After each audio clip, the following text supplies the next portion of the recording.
Nobody can be trusted. Have you heard that before? Have you said that before? I bet it's because of some disappointment or some betrayal. Well, listen, one thing I've discovered and I've also learned is when it comes to trusting,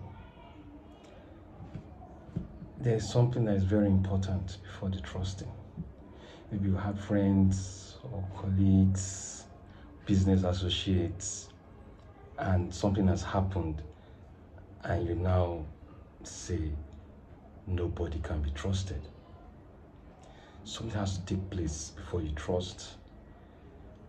There's this saying, many manufacturing or one or two manufacturing outfits have actually used this. It's like a slogan called tested and trusted. You get it?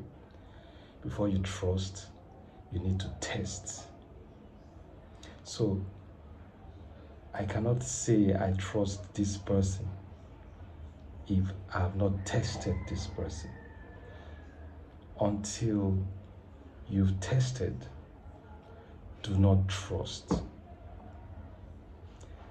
So what this means is, it's not that this person, whoever it is we're talking about, that you're yet to test, it's not that this person is a bad person, right? It just simply means you will not abandon your observation or your oversight when dealing with him or her because you're yet to test this person. You need to put this person in a scenario that will show that they can handle this responsibility you're about to hand over to them. That's why doctors go to medical school and have to pass exams before they're allowed to cut you open. That's why a pilot has to pass his flight exams before he can fly an aeroplane, rather. Because they are sensitive actions.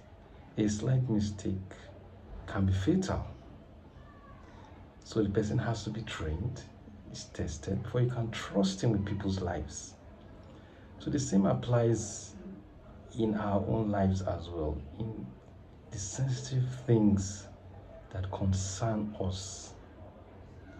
Before you 100% give all your hope and your belief in somebody, you should have tested this person before you can now trust this individual.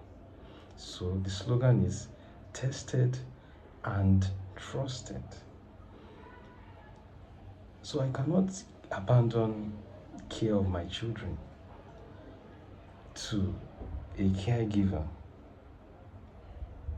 100% when I have not tested this caregiver and put this caregiver in situations and seen the reactions, seen the decision making, and seeing what this person can do before I can now say, okay, you can 100% be with the children without my supervision. I cannot give somebody, let's say, key to my safe, for instance, all right? And without having before now tested how this person handles finances, handles financial tasks, purchases, for instance, how accountable this person is, before I can now give the person the key to where everything is. So that is the thing, tested and trusted. Until you've tested this person, don't 100% trust. It's not about being paranoid or about not not being secure. It's not about that. It's about common sense. When things are important to you, you give it the attention it deserves. For instance, my phone. If I'm using a high-end Samsung phone and I take this phone and I give to my 3-year-old, the chances of this child dropping this phone are higher than if this phone was being held by an adult. It's not because the child intentionally wants to do that. It's just that by virtue of this child's development at that time, it's more natural for this child to want to play. And this child may not at that stage appreciate the value of the phone being held. So we see the discussion about being tested is also related to competence, training, development, maturity at that point. So the same applies. Let's say you're having some issues you need to sort out, and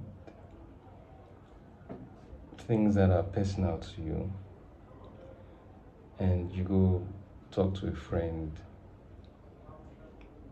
some maybe not too close colleague, something, and you hear what you discussed with this person, shared with this person in confidence somewhere else, and you now feel betrayed that this person sold you out and didn't keep your secrets. You're right to feel betrayed, but have you reached that level of relationship? Have you tested this person with situations like this before? How long have you known this person? Probably it's someone you've not known that long, and it's someone you don't know his behavior, how he acts, how he behaves, his thought pattern, and you let out your pearls. The Holy Book tells us not to lay our pearls before swine, simply telling us that you do not release your valuables to people that will not value them. So things of importance to you, your secrets, things that are personal to you, valuables, things that are important to you. You gauge the people you put these things in care of. You only allow people who have been tested,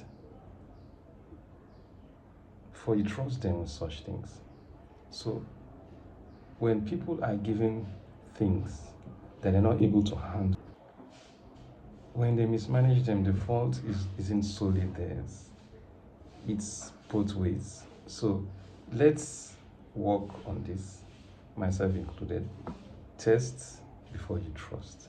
Tested and trusted. See you next week.